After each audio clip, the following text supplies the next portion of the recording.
Сәлем достар, Астана телеарнасында көрсетіліп бастаған Осман тарихи сериалы туралы қызықты деректер айтамыз. Сондықтан лайк басып, комментарий жазып, каналға тіркеліп отырыңыздар.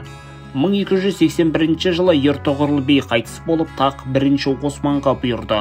Оның тұсында Шыңғысханның немересі Құлағу ханнан сақтанған түркі тайпалары оның ордасына қосылып, әскерін күшейтті. Сақтанғандардың көбісі дін үшін күрес жүргізді, ал дін әскердің рухын өсірді. Жас әрі Қайсар сұлтан көп жерді иемденгісі келді. Оның мақсаты ұлы мемлекет құру және оны ешкімнен жеңілмейтіндей етіп құру. Ол өзінің атымен аталған Осман империясының негізін қалайды. Бірақ Османды алда адам сенгісі сынақтар, қанды шайқастар мен жол кесетін арамза сатқындар, жаулар күтіп тұр еді. Алайда дана және парасатты басшы кез келген қиын жағдайды өз пайдасына айналдыра алды. Сол қасиетінің арқасында мақсатына тез жетеді. Көп ұзамай ол Қара және Мәрмәр теңіздеріне шығуға мүмкіндік беретін жерлердің бір бөлігін басып алады. Содан сауда да жылдам дамып, елдегі жағдай жақсарады.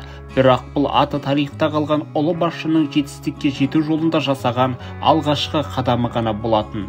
Тарихи сериал Османлы империясының құрылуы және өркендеу кезеңін суреттейді.